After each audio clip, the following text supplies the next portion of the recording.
Assalamualaikum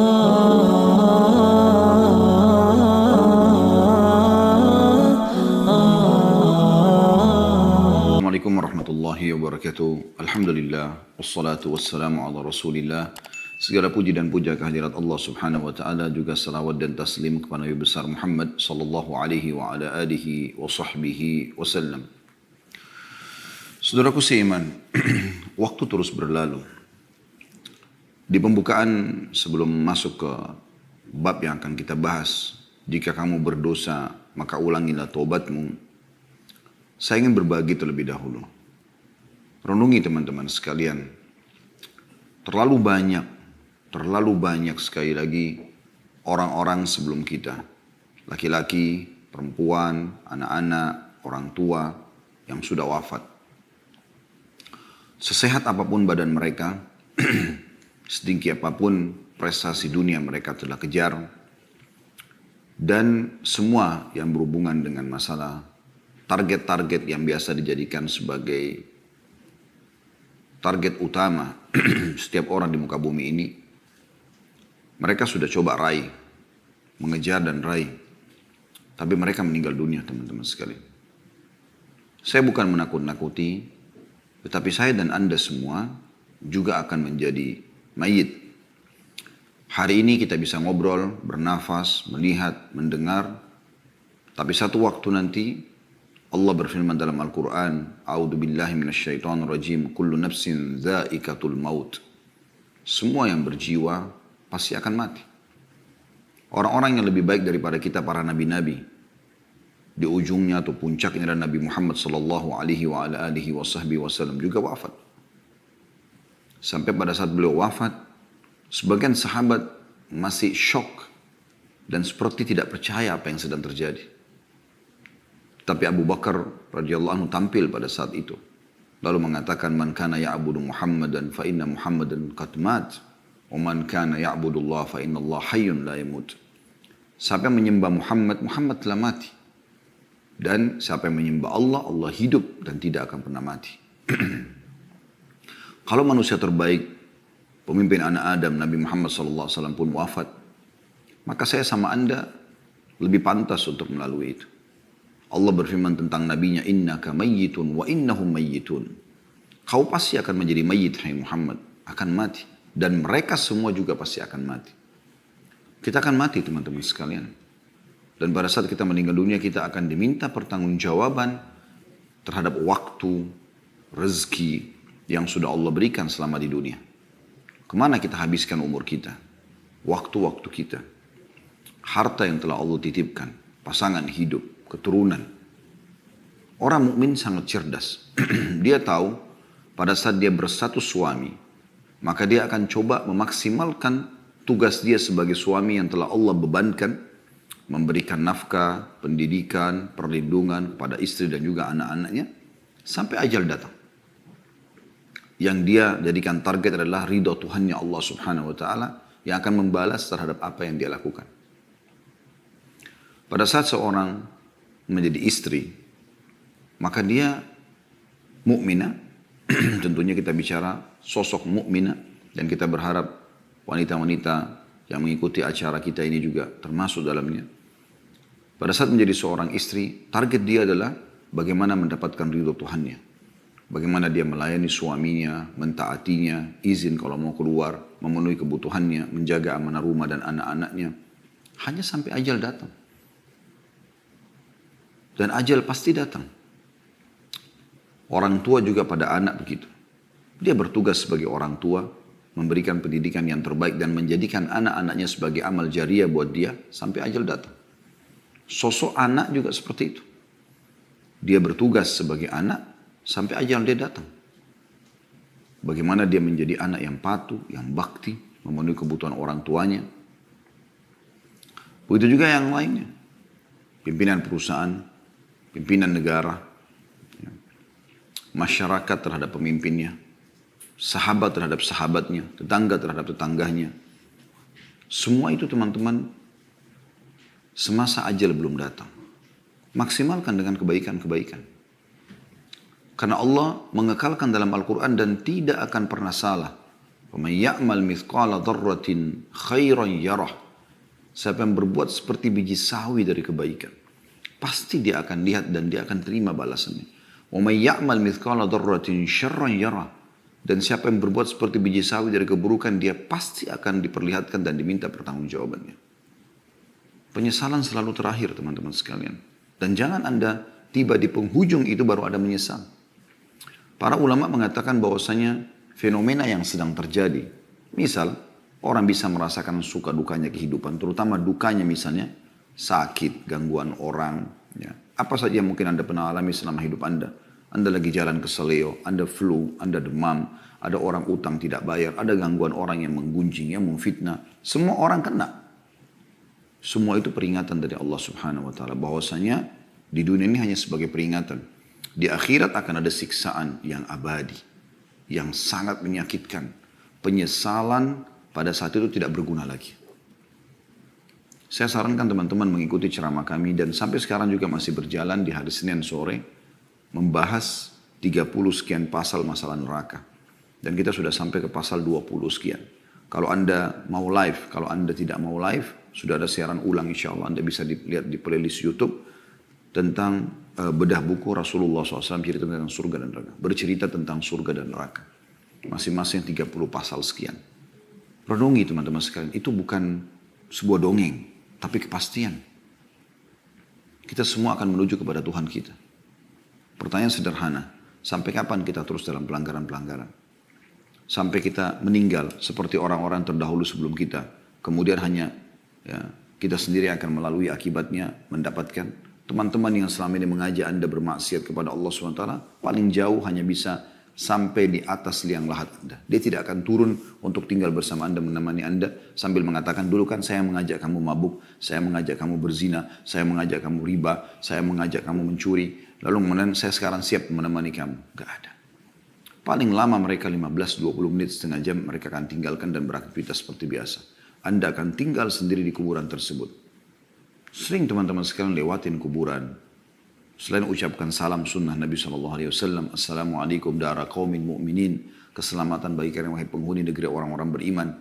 Ya, antumus sabiqun, nahnu insyaallah bikum lahiqun. Kalian telah mendahului kami akan menyusul kalian. Ghafarallahu mustaqdimina minkum wal mustakhirina minna. Semoga Allah memaafkan orang-orang terdahulu di antara kalian yang sudah mati duluan, dan orang-orang yang di antara kami akan menyusul. Dan jadikan sebagai ibrah, pelajaran. Lihat gundukan tanah dan batu nisan itu. Di dalamnya orang seperti kita dulu. Persis seperti itu. Yang perempuan, yang laki-laki. Cuma mungkin beda suku, beda postur tubuh, beda warna kulit, tapi sama, manusia. Judulnya manusia. Kita pun akan sama dengan mereka. Jangan nanti teman-teman tiba-tiba Anda jatuh, terpeleset, Anda meninggal, Anda lihat malaikat maut, Anda tiba-tiba sudah tinggal ruhnya menyaksikan bagaimana jasadnya dimandikan, bagaimana dipikul, bagaimana masuk ke kuburan, lalu Anda pindah ke alam barzah, dan sampai kepada pembangkitan di mahsyar, sampai akhirnya neraka depan mata, baru Anda mau menyesal semua. Ini rukun iman kita. Oleh karena itu teman-teman, mari sama-sama kita coba. Saya juga sama dengan Anda. Sama-sama kita sedang coba menyempurnakan hijrah kita kepada Allah Subhanahu wa taala. Buku yang sedang kita bahas ini membahas tentang masalah kiat-kiat hijrah dari keadaan yang terpuruk, jauh dari agama, tidak faham, tidak mengingat akhirat, tidak tunduk kepada Allah Subhanahu wa taala, kepada ketaatan. Begitu dikatakan dalam judulnya, kiat-kiat hijrah dari kemaksiatan dan istiqamah dalam ketaatan. Kesempatan ini insyaallah kita akan bahas tentang masalah judul yang diangkat oleh penulis, jika dosa berulang maka ulangi taubatmu. Perlu saya titik beratkan dulu, bahasan ini teman-teman sekalian bukan berarti, oh ternyata pintu tobat masih dibuka. Ya nggak apa-apa saya buat dosa lagi. Nanti saya tobat lagi. Bukan itu maksudnya. Siapa yang menjamin Anda, teman-teman sekalian, pada saat Anda sudah taubat, lalu kemudian Anda buka pintu nasihat, Anda masih bisa taubat lagi. Mungkin Anda tidak sempat taubat. Berapa banyak orang yang tadinya sudah istiqamah di jalan Allah Subhanahu wa taala, dia sudah bisa merasakan walaupun sedikit nikmat keimanan, nikmat sholat berjamaah, nikmat tutup aurat, nikmat berdoa, nikmat berzikir, nikmat majelis ilmu. Dia sudah bisa merasakan manisnya iman. Tapi karena dia merusak sendiri dengan pergaulan, dengan lingkungan, dengan tempat kerja, dengan tontonan, dengan hal-hal yang didengar dan segala macam. Dan dia tidak segera taubat kepada Allah Subhanahu wa ta'ala, akhirnya dia terjerumus dalam dosa. Dan ternyata dia meninggal dalam keadaan itu. Sehingga akhirnya ada konsekuensi hukuman. Kita butuh teman-teman sekalian, pada saat kita sudah taubat kepada Allah Subhanahu wa ta'ala, taubat yang tulus, yang sudah kita bahas pada bulan yang lalu, dan kita istiqomah di atas kebaikan itu. Oleh karena itu saya pernah sampaikan kiat-kiat istiqomah dari kami, jangan pernah tinggalkan majelis ilmu. Selalu dengarkan, buat simbol hidup kita tidak ada hari tanpa ilmu. Kemudian amalkan ilmu itu. Sudah berapa kali Anda dengarkan tentang sholat malam, tentang sedekah, tentang zikir, tentang doa, tentang segala macam amal soleh. Sudahkah Anda terapkan dalam kehidupan Anda? Terapkan. Dan sudah sering saya bahasakan, paksakan. Paksakan sholat malam, paksakan sholat duha, paksakan sholat ke masjid, paksakan baca Quran, paksakan berzikir, paksakan berdoa, paksakan bakti sama orang tua, paksakan bersedekah, paksakan haji dan umroh, paksakan semuanya. Walladzina jahadu fina lanahdiyannahum subulana, kata Allah SWT. Orang-orang yang memaksakan diri, berusaha ya, menuju ke jalan kami, kami akan berikan dia panduan ke jalan-jalan kami. Paksakan saudaraku sini. Di tangan Anda semua keputusan itu. Kemudian bentuk komunitas yang baik. Mulai sekarang semua teman-teman harus yang soleh bagi laki-laki dan soleh bagi perempuan. Hapus semua dan keluar dari grup di WA yang tidak ada manfaatnya. Isinya foto-foto vulgar, perkataan-perkataan yang tidak baik, gunjing orang. Tutup. Anda manusia, lemah. Kita ini lemah teman-teman sekalian. Mudah sekali terpengaruh. Kita ini sangat sensitif manusia itu. Sangat sensitif. Saya pernah bahasakan dan saya kasih contoh, saya ulangi lagi. Saya bisa pada saat memegang misalnya taplak meja ini, saya bisa seketika mengetahui kalau benda ini kasar atau halus. Saking sensitifnya manusia. Kita pada saat memegang sesuatu kita bisa tahu ini dinding ini dingin misalnya, kasar atau halus, atau misalnya dingin ataupun panas misalnya suhunya, kita seketika bisa tahu. Misalnya kalau karena ruangan dingin misalnya, atau lagi musim dingin, atau lagi musim panas gitu kan. Kita bisa bedakan teman-teman sekarang seketika bau itu wangi atau busuk. Kita bisa seketika membedakan ini terang atau gelap dengan mata kita selama masih normal. Kita bisa bedakan mana intonasi suara yang keras, mana yang kecil dengan kuping kita. Kita bisa bedakan dengan lidah kita, oh ini manis, oh ini asam, oh ini pedas.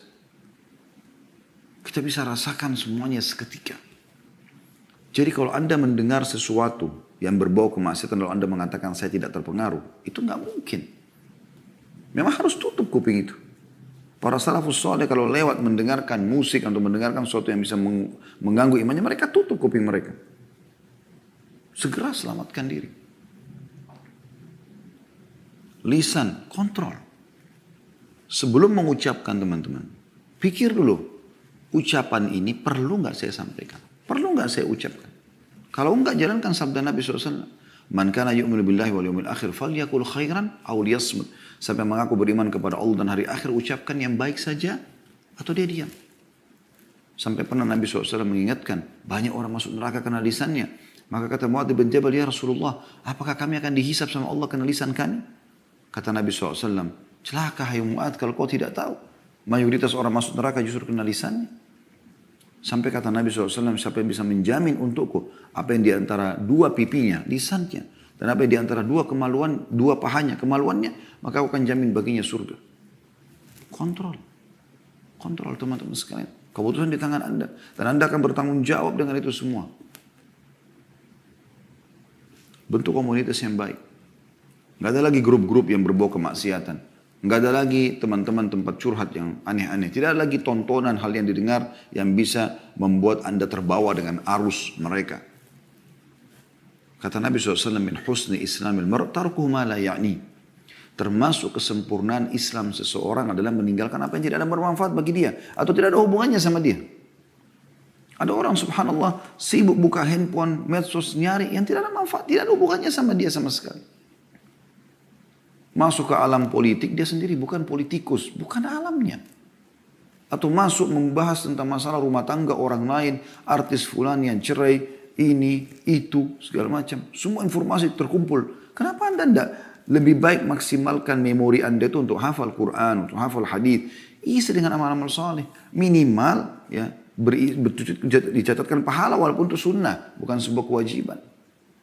Daripada nanti buku amal kita terisi dengan hal-hal yang kosong, menghayal, tidak ada gunanya.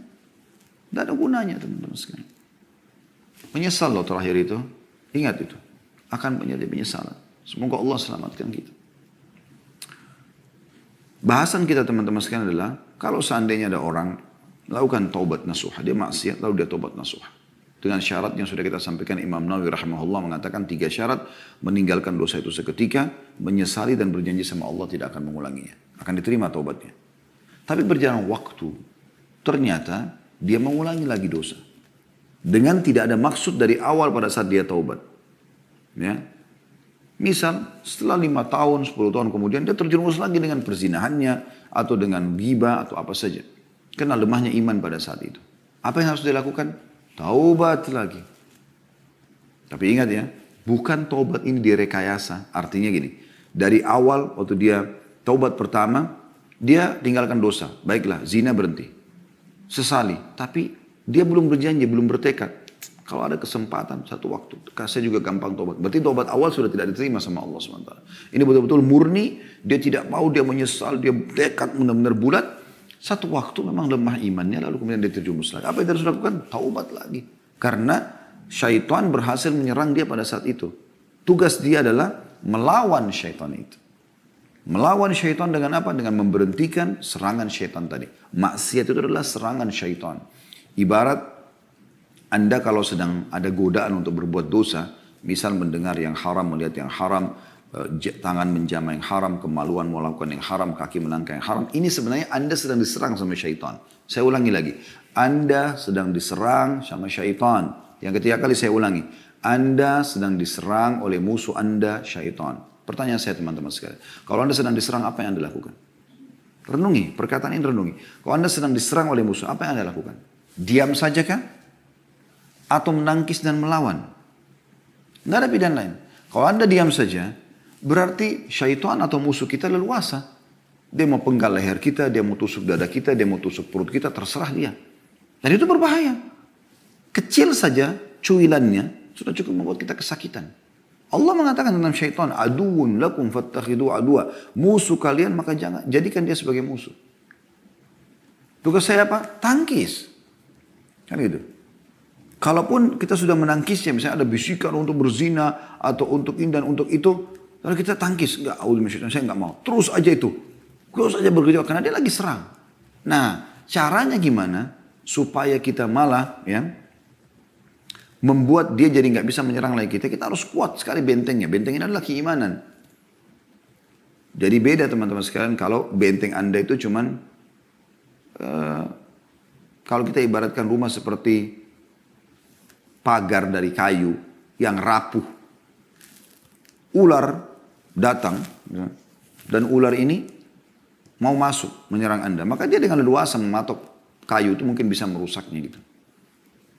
Tapi kalau Anda punya pagar atau tembok beton, ular ini biar matok nggak bisa apa-apa, patah malah giginya. Karena kuatnya. Nah kekuatannya teman-teman adalah ilmu. Amalkan ilmu itu. Selalu ya berdoa, berzikir. Itu ada senjata-senjata Anda. Kapan ada serangan langsung Anda bisa tepis. Bahkan Anda bisa menyerang kembali. Kalau kita serang dia, serangan itu adalah dengan senjata-senjata yang ada. Kita berzikir isti'adah. Kita bertaubat kepada Allah SWT. Ini semua senjata-senjata yang luas. Dan senjata yang paling luar biasa menghanguskan, membumi-hanguskan syaitan itu adalah taubat. Karena kapan dia menyerang, kita langsung tangkis dengan taubat itu. Astaghfirullah wa atubu ilaih. Saya nggak akan lakukan. Maka dia akan kalah secara otomatis. Sampai pernah dinukil dalam sebuah riwayat. Iblis berkata, saya akan terus menyesatkan hamba-hambamu ya Allah. Dari turunan Adam. Kata Allah SWT, saya akan terus memaafkan mereka selama mereka beristighfar dan bertobat. Iblis juga berkata, dinukil dari Ibnul Qayyim rahimahullah, beliau mengatakan, Iblis berkata, aku membinasakan anak Adam dengan dosa dan pelanggaran, dan dia membinasakanku dengan istighfar dan la ilaha illallah. Jadi kita sebenarnya bisa. Bisa kita menyiksa syaitan, melawan dia, mengalahkan dia dengan amal-amal saleh. Dia tersiksa karena dia berusaha untuk menyerang tapi tidak pernah bisa. Senjatanya tidak secanggih kita. Kita sangat canggih teman-teman.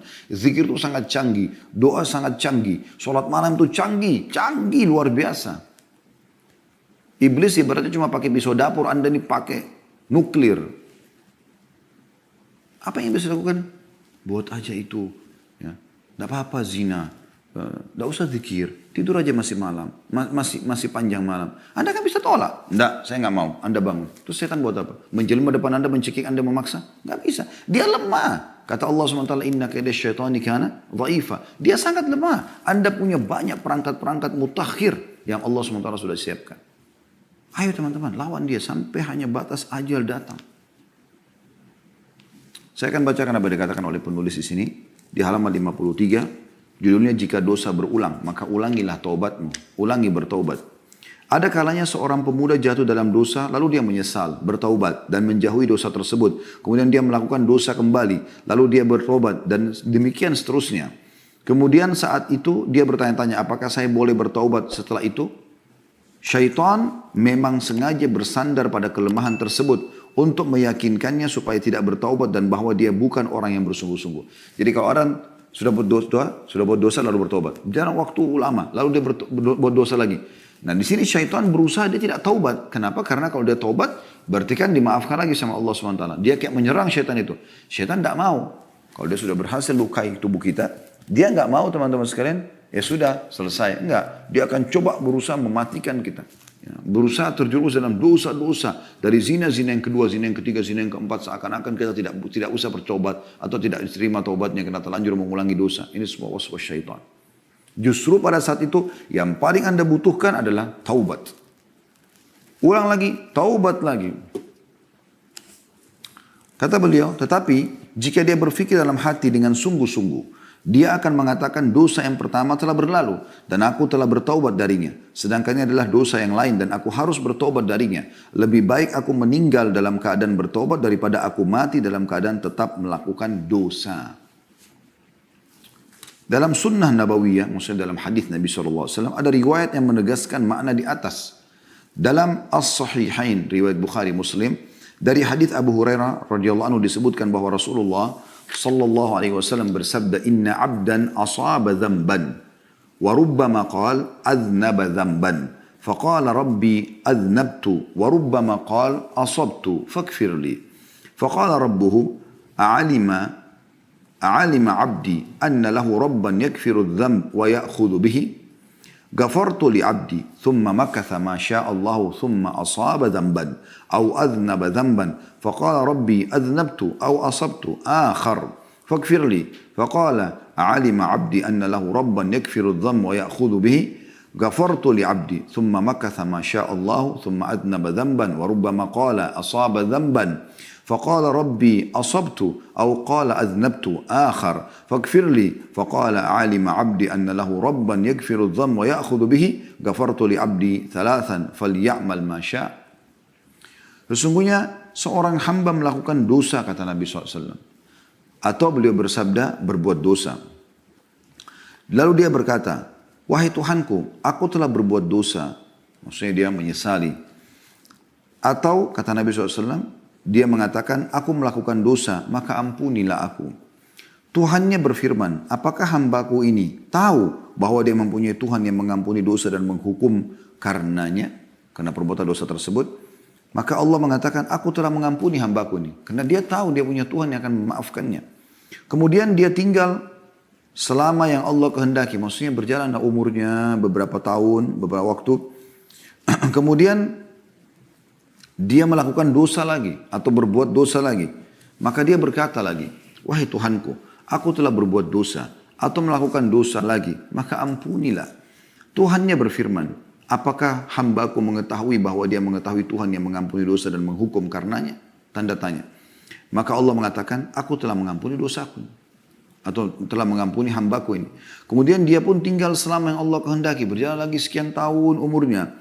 Kemudian dia berbuat dosa lagi. Atau beliau SAW mengatakan melakukan dosa kembali. Maka ia berkata, wahai Tuhanku, aku telah melakukan dosa. Dan beliau bersabda, berbuat dosa. Atau berbuat dosa. Maka ampunilah aku. Tuhannya pun berfirman, apakah hambaku mengetahui bahwa dia mempunyai Tuhan yang mengampuni dosa dan menghukum karenanya?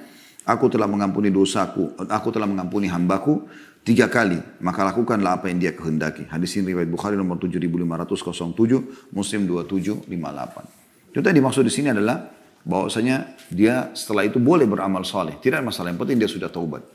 Ya. Bukan di sini maknanya, maka dia boleh melakukan apa yang dia kehendaki, maksudnya berbuat dosa sesukanya. Bukan. Berarti sekarang silakan lagi beramal saleh, karena tobat-tobat yang dia ajukan sudah dimaafkan oleh Allah Subhanahu wa taala. Dalam riwayat lain dari Uqbah bin Amir radhiyallahu anhu bahwa seorang pria datang kepada Nabi sallallahu alaihi wasallam seraya mengatakan, "Ya Rasulullah, ahaduna yudhnib?" Faqala yuktabu alaihi. Qala thumma yastaghfiru minhu wa yatub. Qala yukfaru lahu wa yutabu alaihi. Qala fayaudu fayudhnib. Qala yuktabu alaihi. Qala thumma yastaghfiru minhu wa yatub. Qala yukfaru lahu wa yutabu alaihi. Qala fayaudu fayudhnib. Qala yuktabu alaihi wa la yamallu Allahu hatta tamallu. Wahai Rasulullah, salah seorang dari kami melakukan dosa. Beliau bersabda, dicatat dosanya. Karena pelanggaran dia.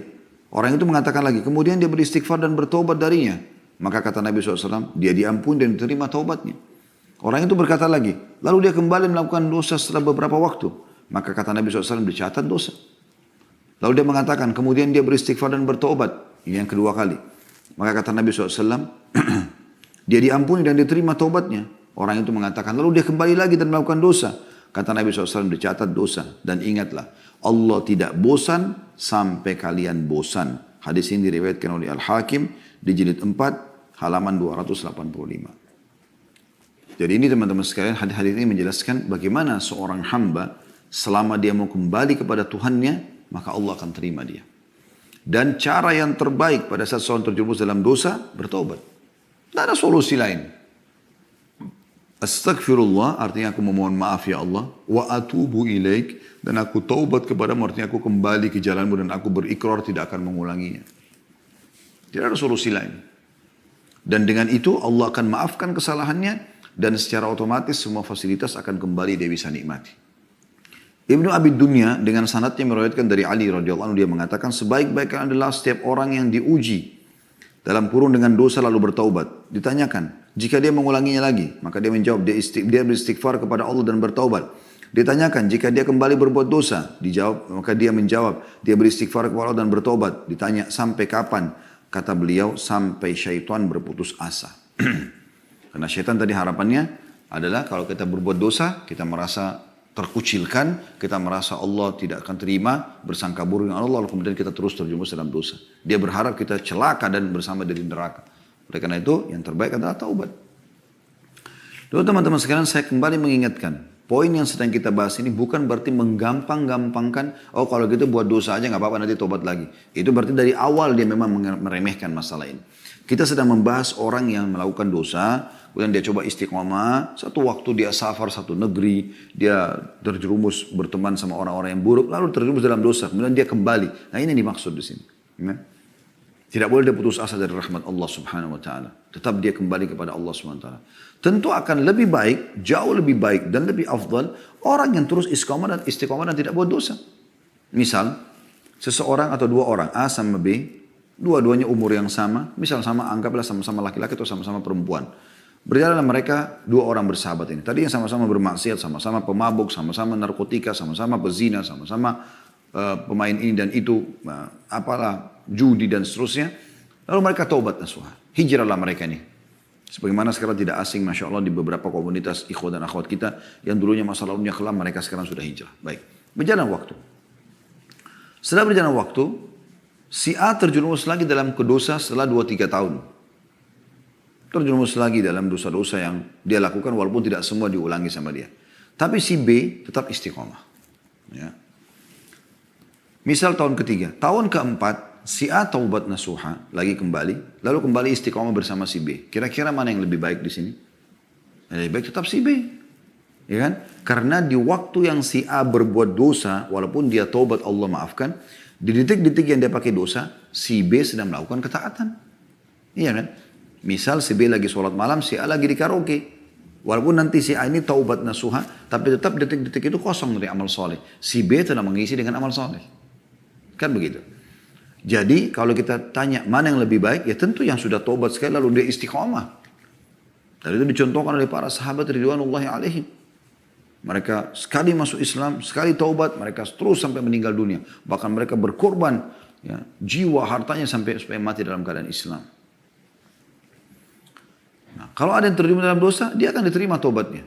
Selama memang dia masih taubat nasuha. Tetapi, walaupun nanti dimaafkan dosanya, tapi ada detik-detik di waktu dia buat dosa yang dia tidak terisi amal saleh. Mungkin orang yang seumur dengan dia nanti akan mengalahkan dia di sini karena diisi dengan amal saleh. Mudah-mudahan ini bisa ditangkap pesannya. Kemudian pernah ditanya juga kepada Al-Hasan Basri rahimahullah, kenapa salah seorang dari kita tidak malu kepada Tuhannya? Dia memohon ampun atau ampunan atas dosanya, kemudian mengulangi lagi. Beristighfar, kemudian mengulanginya lagi. Maka dia menjawab, syaitan ingin menanamkan demikian kepada kalian. Karena itu jangan kalian bosan beristighfar. Syaitan ingin tanamkan, kan tadi, misalnya dia buat dosa lalu dia tobat nih. Mulai dia istiqamah, ini syaitan luar biasa, ngatur strategi yang luar biasa. Supaya anda terjerumus lagi dalam dosa. Kalau anda tidak bisa ya sudah, dia kalah. Gitu kan. Hanya sampai ajal nanti datang saya bilang. Baik, anggaplah di tahun ketiga, tahun kelima, tahun ke-10 anda kembali terlibat dalam dosa. Berarti syaitan berhasil tuh. Ada satu strategi dia yang berhasil dia tembuskan kepada anda. Tadi saya sudah bilang, caranya adalah harus lawan. Melawan, tidak boleh dibiarkan. Senjata yang paling bagus taubat. Maka akan tertutup lagi pintu dia sekian tahun ke depan. Bahkan mungkin sampai kita meninggal.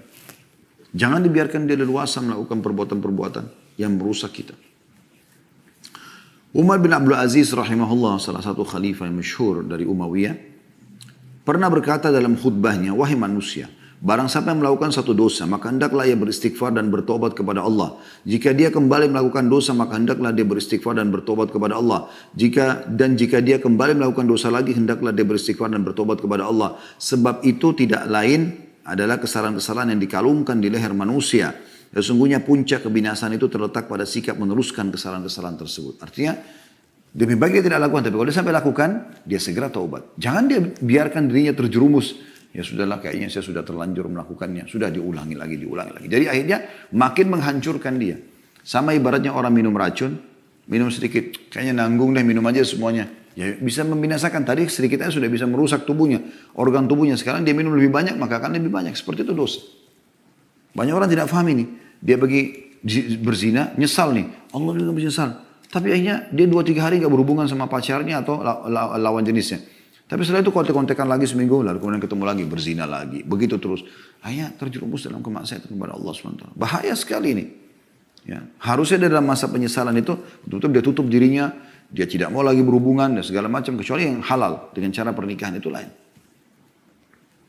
Kalau enggak ditutup sama dia. Nah kalau tidak berarti dia akan dalam kebinasaan. Itu yang beliau katakan, kebinasaan justru kalau terus-menerus dalam kemaksiatan tersebut. Justru tidak taubat.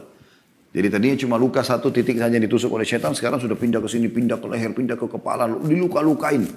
Sehingga kita makin lama sembuhnya. Ya. Kata beliau bahkan makna tersebut masuk dalam kategori firman Allah Subhanahu wa taala yang disebutkan dalam surah Al-Imran ayat 135 yang bunyinya a'udzubillahi minasyaitonirrajim walladzina idza fa'alu fahishatan aw zalamu anfusahum dzakarullaha fastaghfiru lidzunubihim wa may yaghfiru dzunuba innallaha wa lam yusirru ala ma fa'alu wa hum ya'lamun. Dan orang-orang yang apabila mengerjakan perbuatan keji atau dosa atau menzalimi diri mereka, Allah menggambarkan orang yang berbuat dosa menzalimi diri mereka. Allah menggambarkan orang yang berbuat dosa menzalimi diri mereka. Karena mereka kenapa? Mereka menjerumuskan dirinya pada kemaksiatan kepada Allah SWT. Maka ada hukumannya. Dan fasilitas akan dikurangi. Bahkan bisa dihilangkan dari dia. Mereka segera, orang-orang ini, orang yang terjerumus dalam kemaksiatan, mereka segera berzikir atau mengingat dan menyebut Allah, lalu memohon ampun atas dosa-dosa mereka. Dan siapakah yang dapat mengampuni dosa selain Allah? Dan mereka tidak meneruskan perbuatan dosa itu sedangkan mereka mengetahuinya. Jadi kalau sudah tobat jangan ulangi.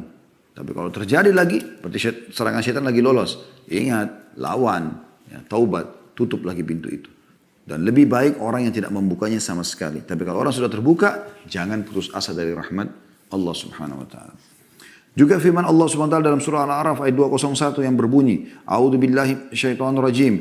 Innal ladzina taqaw idza massahum ta'ifun minasyaitani tadhakkaru fa idahum mubsirun. Sesungguhnya orang-orang yang bertakwa bila mereka ditimpa waswas dari syaitan, bisikan untuk menjerumuskan diri dalam kemaksiatan, mereka ingat kepada Allah dan maka ketika itu juga mereka melihat kesalahan-kesalahannya. Artinya dia merasa, oh ini salah, saya harus berhenti. Asal memang mereka mau menangkap sinyal-sinyal dari Allah subhanahu wa ta'ala. Ya. Nabi Yusuf AS pada saat digoda oleh istri majikannya, maka Allah mengatakan, laula arra'a burhana rabbi. Kalau bukan dia melihat petunjuk dari Tuhannya, maka dia bisa terpengaruh juga. Tapi pada saat orang membuat dosa itu sering ada sinyal dari Allah. Rasa takut, rasa khawatir, ya, ada yang lihat, apalah segala macam. Mungkin kalau orang mau berzina tiba-tiba telepon pasangannya masuk, apalah, ada saja. Maka dia berhenti. Oh ini peringatan dari Allah, harus berhenti. Lawan. Ya. Pergi, kerjakan ibadah. Gitu. Kemudian dalam surah Al-Baqarah 195 juga berbunyi Allah berfirman, A'udzubillahi minasyaitonir rajim, wala tuhliku wala tulqu biaidikum ila tahluka. Saya ulangi, wala tulqu biaidikum ila tahluka. Dan jangan kalian menjatuhkan diri kalian ke dalam kebinasaan. Kemaksiatan adalah kebinasaan. An-Nu'man ibn Bashir radhiyallahu anhu, sahabat Nabi yang mulia, mengomentari berkata, idza adnaba ahadukum fala yulqiyanna bi yadihi ila tahluka wa la yaqulanna la taubata li walakin liyastaghfirillaha wal yatub ilai fa innallaha ghafurur rahim. Jika salah seorang dari kalian melakukan dosa, maka janganlah sekali-kali dia menjatuhkan dirinya ke dalam kebinasaan. Jangan dia ulangi lagi, jangan dia ikutin bisikan syaitan, ya. Dan jangan pula sekali-kali mengatakan tidak ada taubat bagiku. Akan tetapi hendaklah dia beristighfar dan bertobat kepada Allah. Sungguhnya Allah Maha Pengampun lagi Maha Penyayang. Diriwayatkan oleh Al-Baihaqi dalam Syu'abil Iman di nomor 7092. Juga dari sahabat yang mulia Al-Bara' ibn Azib radhiyallahu anhu, beliau berkata, wa qala lahu rajul, ya Aba Umarah, wa la tulku bi aydikum ila tahluka, ahuwa ar-rajulu yalqa al-aduwa fayuqatilu hatta yuqtal? Qala la, walakin huwa ar-rajulu yuznibu adh-dhanb fayaqulu la yaghfirullahu li. Bahwa ada seorang laki-laki bertanya kepadanya, kepada Al-Bara' ibn Azib radhiyallahu anhu. Julukannya beliau Abu Umarah. Wahai Abu Umarah, apa makna firman Allah Subhanahu wa taala, dan janganlah kalian menjatuhkan diri kalian dalam kebinasaan, surah Al-Baqarah ayat 195. Apakah maknanya adalah seseorang bertemu musuh lalu berperang sehingga dia terbunuh? Kan di sini kalau ada terlihat ya, wala tulku bi aidikum ila tahluka. Jangan kalian membinasakan diri kalian. Apakah maknanya ini adalah masuk medan perang bawa pedang lalu hadapi musuh sehingga kita terbunuh? Maka kata beliau, bukan. Tetapi maksudnya adalah orang yang melakukan satu dosa lalu dia mengatakan Allah tidak akan mengampuni dosaku. Ya, diambil dari Al-Baihaqi juga dalam Syu'abil Iman di nomor 7093. Juga firman Allah SWT, فَإِنَّهُ كَانَ لِلْأَوَّابِينَ غَفُورًا. Sesungguhnya Allah Maha Pengampun bagi orang-orang yang taubat. Surah Al-Isra ayat 25. Artinya Allah SWT akan menerima taubat. Tidak ada kata-kata putus asa. Yang penting kita mau memperbaiki. Sa'id bin Musayyab rahimahullah, ini salah satu ulama tabi'in, berkomentar, huwa alladhi yudhnibu thumma yatub, thumma yudhnibu thumma yatub, thumma yudhnibu thumma yatub. Yang dimaksud dengan tadi firman Allah Subhanahu wa taala dalam surah Isra ayat 25, فَإِنَّهُ كَانَ لِلْأَوَّابِينَ غَفُورًا. Dan sungguhnya dia Allah Maha Pengampun bagi orang-orang yang bertaubat. Kata beliau adalah Sa'id bin Musayyib rahimahullah, yaitu orang yang berbuat dosa kemudian bertaubat, berbuat dosa lagi kemudian bertaubat, berbuat dosa lagi kemudian bertaubat. Diambil dari sama Al-Baihaqi dalam Syu'abil Iman nomornya 7095. Juga diriwayatkan oleh Ibnu Jarir di jilid 15 halaman 69. Atha ibn Yasar rahimahullah, salah satu juga tokoh tabi'in yang masyhur, berkata tentang ayat tersebut, Al-Isra ayat 25 tadi ya, bahwasanya Allah mengampuni bagi orang-orang yang taubat atau Maha Pengampun terhadap orang yang bertaubat. Beliau mengatakan, yuznibul abda thumma yatubu fayatubu Allah alaihi, thumma yuznibu fayatubu Allah alaihi, thumma yuznibu thalitha fa in taba Allah alaihi taubatan la tumha. Seorang hamba melakukan dosa kemudian bertaubat, lalu Allah menerima taubatnya. Kemudian dia bertaubat dia berbuat dosa lagi, lantas bertobat, lalu Allah menerima taubatnya yang kedua kali. Kemudian dia melakukan dosa untuk yang ketiga kalinya. Jika dia bertaubat, maka Allah menerima taubatnya dengan taubat yang tak terhapuskan. Ya. Diriwayatkan oleh Ibnu Jarir, jilid 15 halaman 71. Artinya, seringnya taubat ini nanti akan membuat akhirnya Allah betul-betul menyelamatkan dia sehingga tidak terjerumus lagi dalam dosa. Juga dari Wahab bin Jarir, rahimahullah, beliau berkata dari ayahnya, dia menuturkan, كنت جالسا عند الحسن إذ جاءه رجل فقال يا أبا سعيد ما تقول في العبد يذنب ذنبا ثم يتوب قال لم يزداد بتوبته من الله إلا دنوا قال ثم عاد في ذنبه ثم تاب قال لم يزداد بتوبته إلا شرفا عند الله ثم ذكر حديثا عنه صلى الله عليه وسلم ثم قرأ إن الذين اتقوا إذا مسهم طائف من الشيطان يتذكروا فإذا هم مبصرون. Kata beliau, kami pernah duduk di sisi Al-Hasan, maksudnya Hasan Basri rahimahullah. Tiba-tiba seorang pria datang kepadanya dan mengatakan, wahai Abu Sa'id. Abu Sa'id julukannya Hasan Basri. Apa yang anda katakan mengenai hamba yang melakukan satu dosa kemudian bertaubat? Al-Hasan Basri berkata, tidaklah perbuatan itu, atau tidaklah dia bertambah dengan taubatnya melainkan semakin dekat dengan Allah.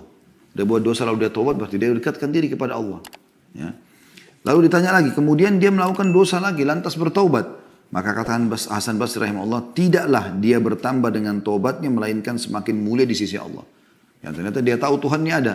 Dia minta taubat lagi. Dia minta diselamatkan dari syaitan, karena dia sekarang sedang diserang dengan kembali kepada Allah.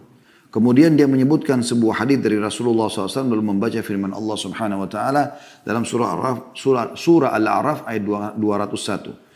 Yang artinya sungguhnya orang-orang yang bertakwa bila mereka ditimpa was-was dari syaitan, mereka ingat kepada Allah dan ketika itu juga mereka melihat kesalahan-kesalahannya. Ya.